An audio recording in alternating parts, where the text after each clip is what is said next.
Hello and welcome back to the LLDS finals here on the Friday of YCS London 2017. I'm still here with Matt Bell. Still here, guys. Yeah, Matt's still surviving. So, yeah, we're here in round 3. We have a pretty interesting feature match. Yeah, we decided maybe you've had enough of spirals, so we did our best to pick an invoked mirror. Yeah, I did that accidentally. Well, I picked one of them thinking, okay, invoked, but I didn't see what his opponent was playing. So, yeah, let's not wait any longer. Let's go and see what this what this match ends up looking like.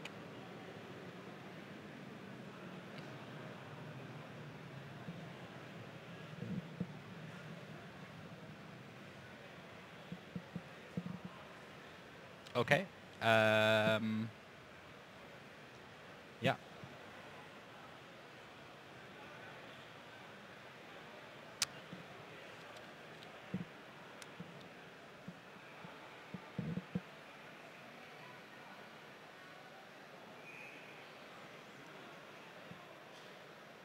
How about now? Cut this bit out, please. Sure. What about the deck types? It still says label. Okay. Hello. Here we are. We're here back. So we have Mario Agiro on the left. He's not from the UK. He's not from the UK. He is from... Mario is from Italy. And he is he's facing off against Kim van Campenhout from Germany. So the Invoke deck's super interesting. The way they've evolved to combat the Spiral metagame is to simply cram in every hand trap possible, with your only 3 main deck monsters really being Alistair the Invoker. Yeah. And then also Blackwing Gofu because, well, Gofu is Gofu and it gives you 3 monsters for the price of a special summon. Yeah. Which is really just free. Basically free, yeah. But, yeah, very large start. I wonder how Mario is going to feel when he finds out his opponent is playing the exact same kind of strategy. Yeah. Kim is right now already discovering that. He's trying to decide whether or not he... Yeah, he goes for the Gamma. So you still don't know he's not playing Spiral at this point? No, you do not. Because people are playing Gamma. And then we're going to see the Ash Blossom come down to negate the Gamma. And an Invocation being picked up thanks to Alistair's normal summon effect. It's just actually crazy when you see how much this deck is hand traps and how it still works and functions, because essentially the way the deck is developed is that you put everything that you need in the extra deck instead of the main deck, and then your main deck's actually got all the space in it. Yeah. Yeah, I actually really, really like the invoked stuff. That's good to know. It's just a lot of fun. I like the idea that your game plan kind of changes depending on what your opponent's playing. Because, you know, if they're playing fire monsters, you play this. If they're playing water monsters, you play this one, light monsters, etc., etc. I like that. Obviously, you kind of make your deck in such a way where you're getting the same monsters each time, but still, it can change your strategy just a little bit depending on what your opponent's playing. Yeah, when your opponent's feeding you half the material for your summon, that's always helpful to you, right? Yeah, exactly.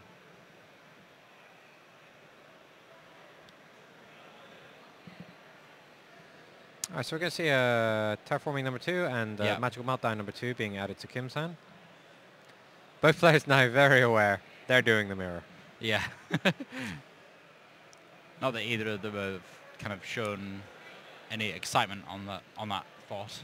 No, it's you know, you got to keep your game face on. Yeah, Mario just switched nationalities, so yeah, he's from Italy. He was always from Italy. It's not like he's just gone, actually no, I want an Italian flag there, please. No, he was. He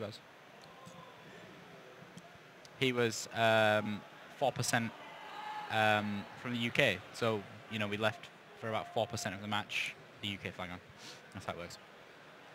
You know what? I am not even going to fact check you because it's one of those so mundane facts. It's not even worth Google checking to see if what you said made any sense. It's real news. Don't worry about it. That's how. If you ever want to get away with like messing around with your friends, by the way, and you want to tell them a story that's like completely untrue, it has to be something that they do not care enough to look up. Yeah, yeah. That's generally how it works. Okay, so Gofu. Let me get some tokens. Yep. We're going to see some tokens being put down. And then that's going to be 3 monsters. Link materials for Kim.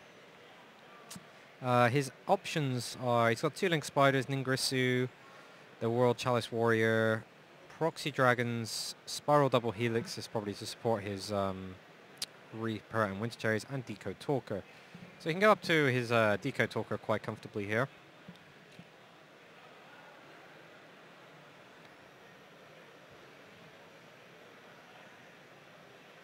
I love how Gofu is just like a free Decode Talker. It's very, very good. Yeah. Opens up your extra deck space. It actually takes quite a few slots away from you if that's why you're using it, because you got to play the well, you got to play at least Proxy Dragon as well. Yeah. Like you can choose not to and play the Link Spiders, but then that takes up even more space. Yeah, absolutely. No, I think basically every deck has to be playing at least 1 Proxy Dragon right now. It's kind of what we saw in the OCG a little while ago is everybody was playing the 1 Proxy Dragon for the mind control. Yeah. Because it's just like, hey, I've got an 8, but now when you've got Spirals on the scene and they're saying, hey, can't touch this, doing their little dance all around the resort, yeah. It just you can't get away with things like mind control in this format. Yeah.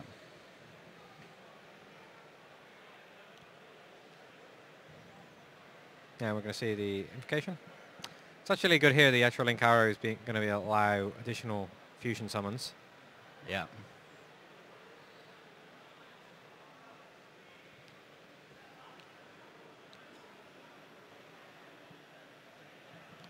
So we see Purgatrio, one of my favorite ones actually. I really like the artwork on Purgatrio. I think when we saw the Zodiac format, the Invoked deck kind of caught a lot of people off guard. And Purgatrio was one of the key guys for doing that when you flipped your opponent's field face down and it just ran over all the Zodiac monsters. Yeah, so Purgatrio, for those who don't know, gains 200 attack points for each card your opponent controls right now, so that means kind of on their side of the field.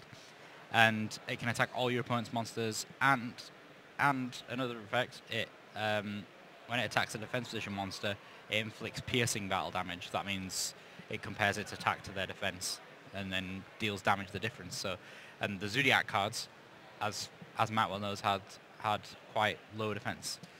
Yep, and you played Book of Eclipse, so your opponent couldn't interrupt your turn.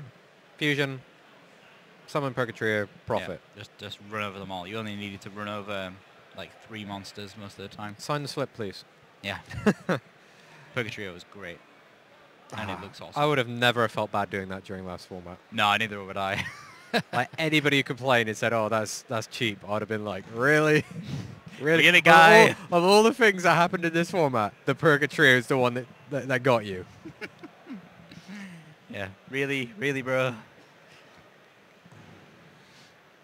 So yeah, strangely enough, so this is an even cooler one where both of them are limited to those same materials. Yeah, fortunately it's just so easy to play lots of cards because you things like Gofu. There's always going to be a supply of monsters in the graveyard to work with. Yeah. Yep, that looks like perfect. That's Spellbook of Knowledge, right? Yeah, both players have got the perfect kind of opening here. Alistair plus the Spellbook of Knowledge. You get to tribute off a spellcaster monster on your side of the field, and you get to draw 2 cards, which is fantastic. Oh, or you can do that. I didn't think you did that. I thought it was only tributing off the field. No, you can send a Spellbook card from your hand. Really? Yeah. Interesting. See, I'm used to using that with the Alistair combo. Learned something new there. He's already used his normal summon, so there's no way that Spellbook Magician is going to be any good to him at this point. And that'll probably search the second Spellbook of Knowledge. Yeah, I don't think he can't use it this turn because he's already played one this turn. But yeah.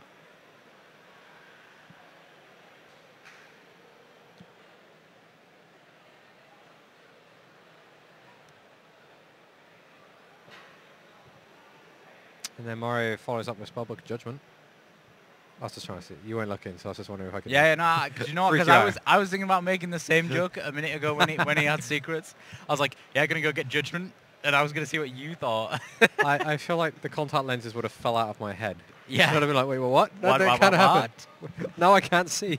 What happened? Like in Looney Tunes, where their eyes pop out. Like, somebody get a judge in on that. Yeah. Spellbook of Judgment, a very, very powerful card of yesteryear.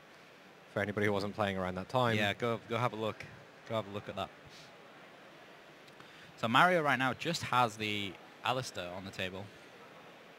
I'm pretty sure it's probably not Alistair, it's Alistair. Alistair, but I've never... Really? Well, you've got the text right there. Yeah, Alistair. We're going to see Invocation coming down and another fusion monster being deployed by Mario. Let's see where he decides to go with it. He has access to the water one. Sorry, let's just see actually what's in Mario's deck. So currently Mario's got Alistair, Ghost Reaper in the graveyard, and Kim just has a Gofu. So yeah, we'll get out from there. Yep, we're going to go for Mechaba. Mechaba very, very strong. Able to give you once per turn quick effect negation. Yeah, it's basically like that trap card, the TCG trap card. I forgot its name now. Ultimate Providence, that's one. Except it also hits you for 2,500 and sticks around. Yeah, and it banishes the card that you negate. I think it's a little bit better than Ultimate Providence. Yo, no, it definitely is. That's a good way to compare its effects. Proxy Dragon going to be taking the hit from the invoked Mechaba. Naturally, the Proxy Dragon would get hit first. That does actually free up the extra zone now for another invocation. Yeah. But I guess you don't really want to... Yeah, he's got the... He has the Solemn Strike set. So he can go for the invocation, let his opponent use the Mechaba, flip up the Solemn Warning, Solemn Strike even, and then start going to town here. Yeah, that would be a great interaction for him. What cards does Kim have in his hand at the moment? Actually, he can't negate Invocation because he's got Magical Meltdown. Meltdown. Yep, that's true. So I didn't even need to. But he would force it through either way. Well, to be honest, it would be better. It would actually be better for him to do that interaction, because then he's going to be able to take, put a lot more damage on the board, and Mechaba won't be there. Draw Lobbird. That seems interesting, because why would you... Is there anything more that you would ever add? I guess you can think about the spellbook stuff, but Draw Lobbird allows him access to Raging. I guess it stops him playing Invocation and then getting it... wait, no? Stops him... Yeah, because you... if I remember Invocation, you banish the... You return a banished Alistair to your hand, shuffle it back into the deck. Yeah, but Draw Lockbird just stops you adding cards from the deck to your hand, I think. I'd have to double check. Yeah, I think you're right. I was just trying to think... do you also draw a card when you return it? No. The Invocation? Bit good, Matt. I mean, it never did that. Don't worry about it. Just sweep that one under the rug. That never happened. Yeah.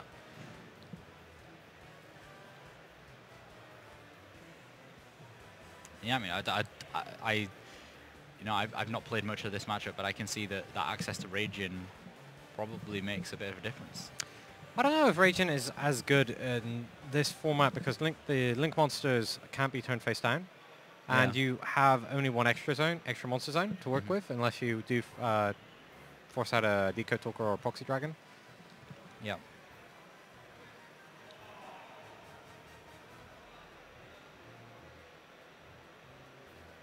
Yep, draw Lockbird, so that's going to shut down the magical, the opportunity for that Magical Meltdown to get going.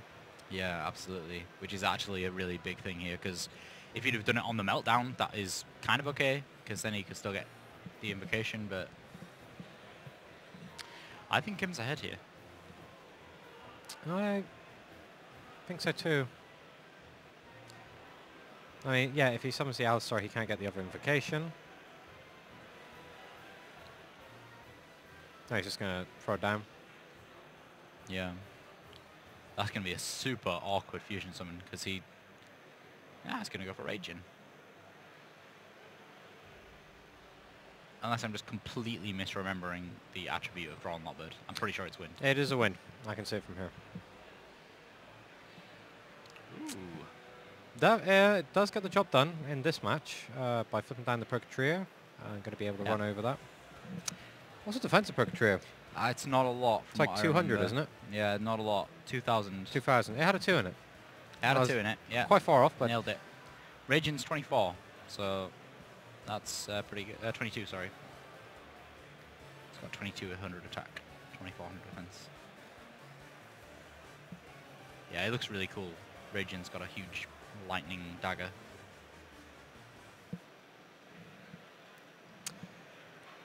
Yep, and now we're going to be seeing fusion summons going backwards and forwards each turn. I mean, that's one of the cool things about the Invokers, that it performs a fusion summon every single turn. Yeah. Because of how the Alistair works by searching out the invocation. Yeah. You kind of never run out of fuel with this, which is why it's actually become a popular addition into True Draco. To help fill some of the gaps that was left behind by Dynamite Knight and Ignis. Yeah, it's got its own little loop just in itself. It doesn't really add to anything else, but it just has that own little loop that it does within its own engine, which is really quite good. Yeah, so this is where the risky part starts coming in here, when you start using Alistairs to boost attack and boost defense and things. It's interesting that he's chose to do that, because he's now put an Alistair in the graveyard that his opponent can use as a fusion material. Yeah. Alistair's effect. Oh, wow, okay. I think I saw a set rotation there, actually, from one of them, unless I'm completely making that. Yeah, Kim is playing set rotation. Oh, wow, okay. Cool. But I think he's got both his meltdowns out of his deck at this point, so that set rotation's not doing anything for him. Yeah. Oh, no, it was in his deck. Oh, sorry, he's playing 3 magical meltdowns, my apologies. Are they both playing 3 magical meltdowns? Yes, they are. Sorry, for some reason I thought one of them was playing 2, and I was like, that doesn't make sense. No, I think it's... Kim is playing 2 invocations.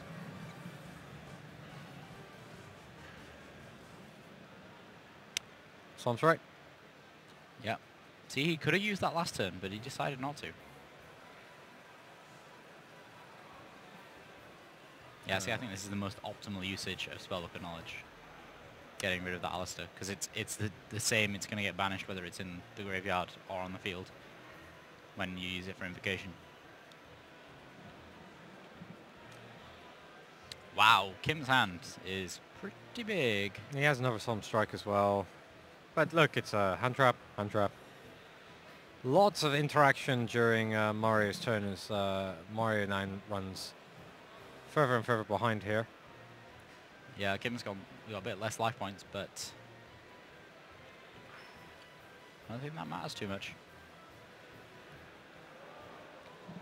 And there's his Raijin.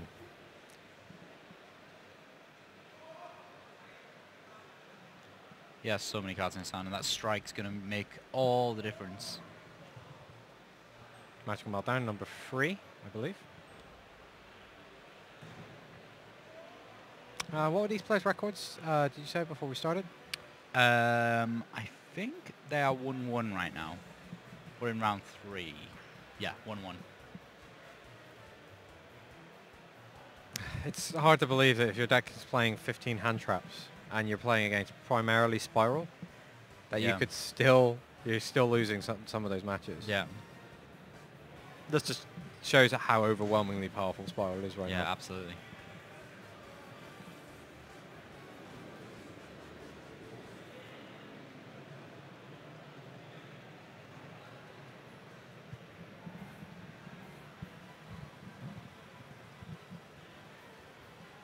That's a Solemn Strike going down for Kim. Very aggressively points the finger and says, I believe it is your turn, sir.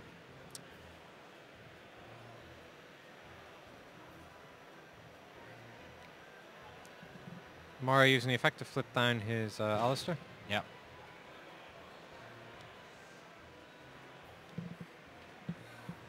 It's always good. So yeah, as we can see from Mario's hand here, not too much going on. He does have Alistair and Spellbook of Knowledge, so he's got places to go. Look, you've been casting a few more events than me in recent memory. Why would you flip down your Alistair there?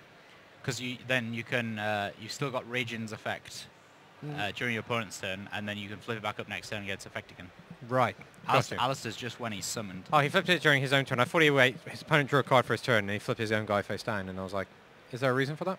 Ah, right. Yeah, no, I see. Yeah, so it's quite a cool interaction, and Alistair actually has more defense than he does attack anyway. 1800, right? Yeah, so he's yeah, people seem to do that in the invoked deck just to keep their resources flowing.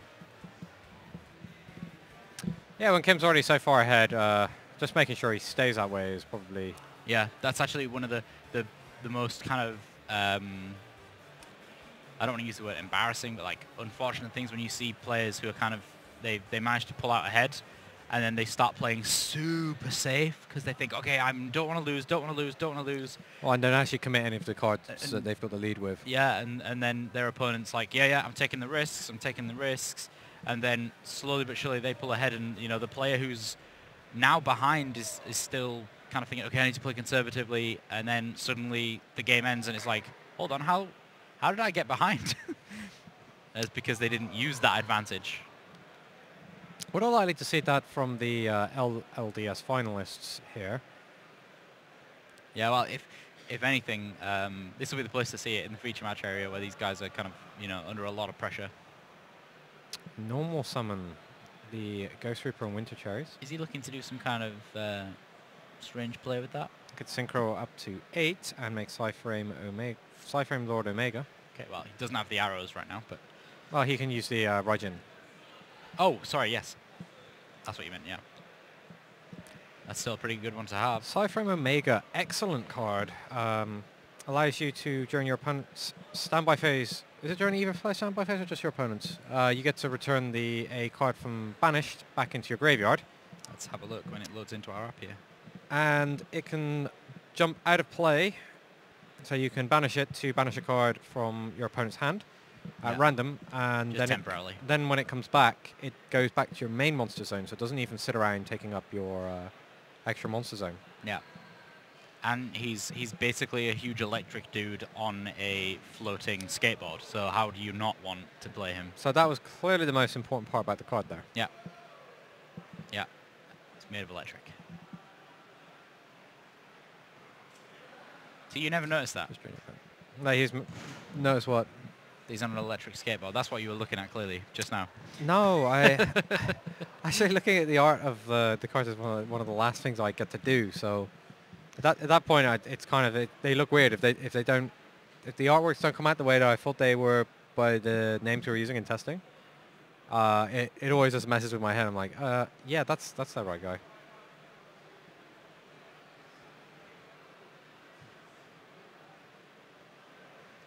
Yeah, Cypher Lord Omega is really good.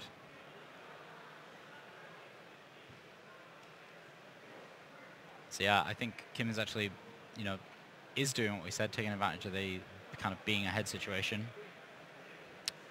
Yeah, just shove some damage in. He's holding, what cards are in Kim's hand? He's got quite a lot right now. He's got like 5 cards. Yeah, a bunch of those are hand traps, right? Ghost Ogre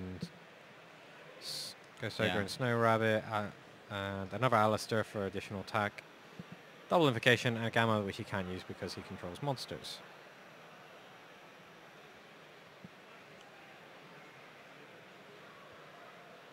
Roll the dice. Wow, that's pretty good. That's really good. I think the face down card on Mario's field is Spoken Knowledge. Oh wow, so yeah. That actually made all the difference. How many? Yeah, he draws Terraforming first turn, so he could get another Magical Meltdown. I don't know why I've just got like a random feeling he's been through lots already, but that's probably just... It's because we've seen Magical Meltdown 6 times this duel. Yeah. So do either of these players have something in their side decks? There's some Kaijus in here, some field wipes. Dimensional Barrier, huge in this this matchup. And then you've got Artifact Sanctums and Artifact Scythes as well. Why do you think people are playing Dim Barrier? Does well in this matchup. Let's see, Dimensional Barrier, what can you actually get in this format? You're not doing anything to True Draco. You're not doing anything to Trickstar. You Pendulum Magician. Okay, so maybe they thought that Pendulum Magician was going to be a bit bigger. Well, just by playing 3 copies of Dimensional Barrier in your side deck and you're not maining it, if anytime you do draw it and you do get paired against that matchup, you're essentially skipping their turn. Yeah, you are. So it's still super strong in winning that, and it's also pretty reliable in this matchup as well, being able to stop the invocation.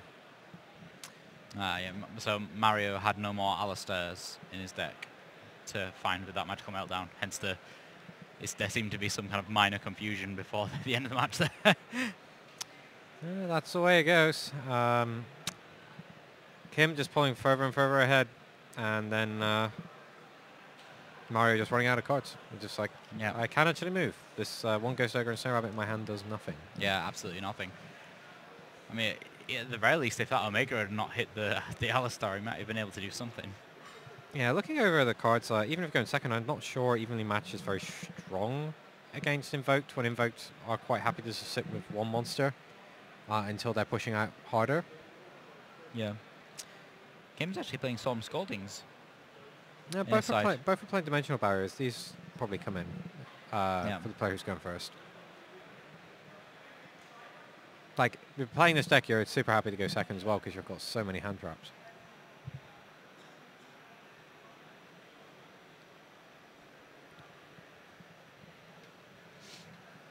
Yeah, I can see the Kaijus going in there, and Regekis. Regekis being one Regeki. Regeki, Dark Hole, Interrupted Kaiju Slumber, one of each. Actually, I think that caught quite a few people off guard on the Forbidden Limited list. A lot of people expected Dark Hole to go up to 3. Yeah. And you know, the issue with it is there was already so many of these very powerful Field Sweepers, and it's very, very fast to put a ton of damage in. Yeah.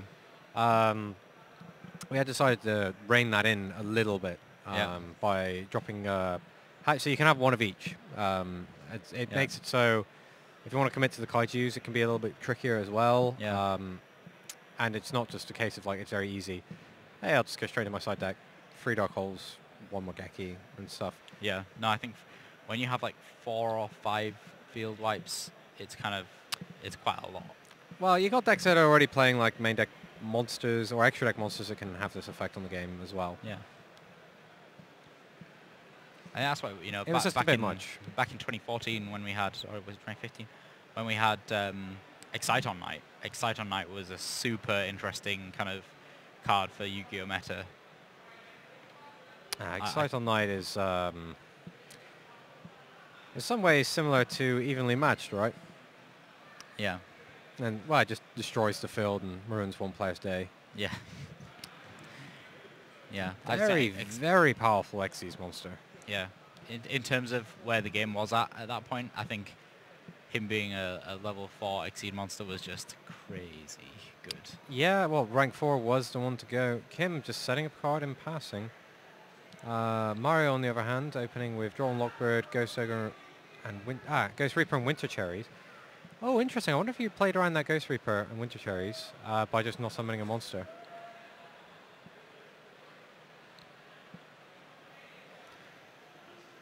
Gonna draw 2, hopefully draw an Invocation. Didn't draw an Invocation. Does have Gofu though. And Gofu is a pretty good starting point. Yep, absolutely.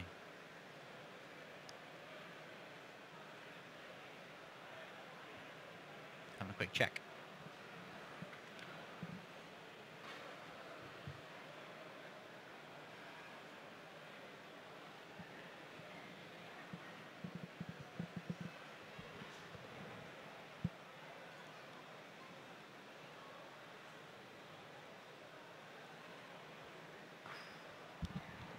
Kim's pretty comfortable because he's got the Artifact Sanctum face down. Yeah.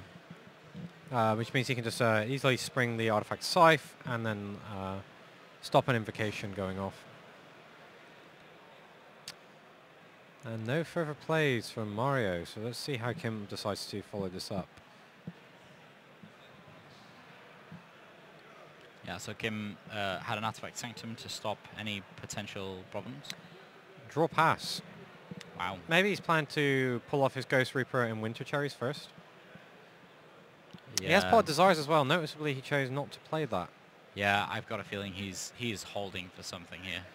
He wants his opponent to commit to the first move. Yeah. Great maneuver here.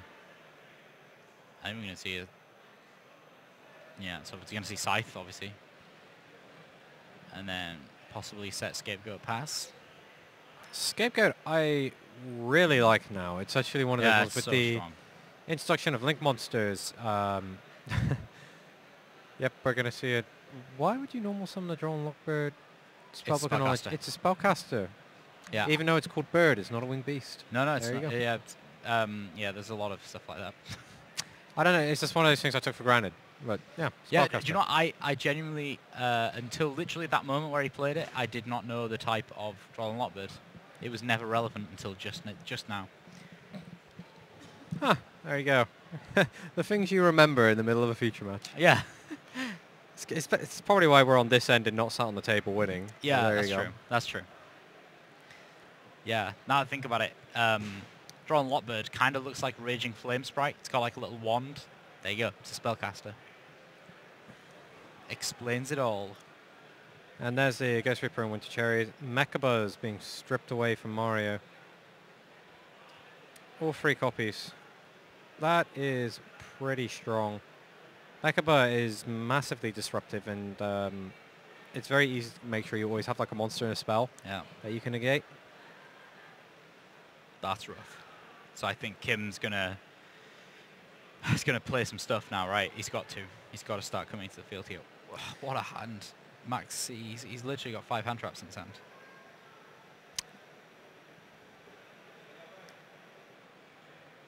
Yeah, 2 of those overlap though, so he's only got that. But he's got basically every kind of interaction he could want during his opponent's turn. Yeah. Still, he can't really stop his opponent unless you play a preemptive Max C. If Kim goes for a Poker Trio, that could be potentially a huge amount of damage going in. Yeah. He actually can't stop him from doing that. Yeah, there's like all those hand traps. There's actually nothing he can do right now that would stop a Poker Trio. Yeah. Now that he has the invocation in hand. Yeah. The question is there a fire monster to work with? I don't think there is. Pot of Desires. Probably coming up soon. Nope. Gonna invocation first. Yeah, I think he's really, really scared about getting his Pot of Desires ashed. I mean, I would be as well. Yeah, which is 100% going to happen because Mario is sitting with 2 of them in his hand. Yep, he Yeah. did have the fire monster in his graveyard for the Poker Trio. He had Ash. Ash. Yeah, I forgot Ash with fire. So. Yeah. That's really something I should have remembered. So yeah, Poker Trio. and that's going to be plus 2, 4, 6, 8, 1,000, going up to 3,300, and then going to be able to run over. I think that's That's game. 9,000 points of damage going in there. Well, he's going to lose 200 each time he attacks, but I still think that is enough. Is it a one-time pump or is it a continuous check? Continuous check, yeah. 200 for each card your opponent controls. Yep, there's a handshake. Wow. All the hand traps in the world couldn't help Mario. Right there, when one Poker Trio was enough to just literally steamroll him. Yeah, wow. Let's talk a little bit about that in our post-match discussion.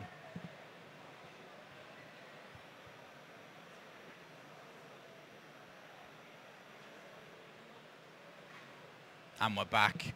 What an interesting matchup that was. Neither of the players were expecting to see that at any point during this weekend. It's incredibly unlikely considering the actual field that we're facing in this LLDS tournament. Yeah, absolutely.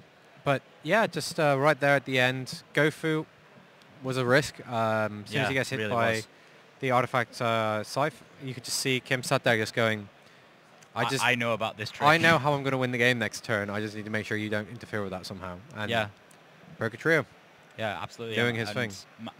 Mario, I think even when he played the Gofu, as soon as that Sanctum came out, he was kind of like, yeah, I know what's going to happen now because I play the same deck. Yeah, well, he tried to panic throw into the graveyard his Ghost Reaper and Winter Cherries, and then he quickly picked up because he realised, oh, I've got 3 monsters, you've only got 2.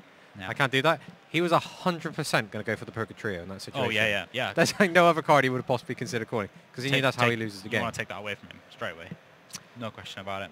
But yeah, Kim going to be progressing 2-1 and still in with a chance for the top 4. We're only counting to top 4 for this tournament. Yes, I think roughly X1 should be pretty safe. If there's any draws above the score of X1, so you know if there's someone who's like X draw, you know, so 4 wins, 1 draw, that then knocks them down. You know, that kind of knocks the X1s down. It's all very strange how Swiss works. It's going to be very tight because, again, there's only 4 people going into the top cuts. Yeah, exactly. So, you know, if the person who's XO is there, they're guaranteed the top spot. But then if there's a person with a draw next, then that suddenly kicks out a potential of another X1 being in there. Yeah, and as both of these players took a loss within the first 3 rounds, it's going to lower their overall tiebreakers. Yeah. Which is going to put them in a worse position when they're stacking up to see who actually gets slotted in onto the top 4. Absolutely. Your best possible time to lose is in the last round. Yes. Yeah, just because then you lost to the best player. Well, yeah, because of the way the calculation is made by your opponent's opponents, and which round you lost also plays a part into it. And as long as you're winning, the system will always try and keep you 50-50. This is actually why it's super interesting looking at the players' lifetime player histories. Yeah. Well, last season's histories. We haven't got lifetime in there yet. Because any time that you're performing better than 50-50, the system is trying to keep you at 50-50. Yeah. It will keep trying to kick you down. Yeah. That's what it's designed to do. Yeah. So if you are exceeding 50% win rate on average in tournaments, you are technically beating the system. Yeah, that's the whole point of the Swiss system, is to keep it so that when you get matched up against somebody, the idea is it will be a 50-50 chance based on the current tournament, obviously. It's why we're seeing these guys like 80% match win percentages. Yeah. It's absolutely absurd. Yeah, it's crazy, and we'll talk a little bit more about that when we have our WCQ production, which we may have already talked about. We don't know. We're in the past right now. We're stuck in the past, me and Matt. Yeah, we're always living in yesterday. Right, okay, well, so that's it for this round, and we're going to be right back with more live coverage from YCS London 2017. Catch you guys soon.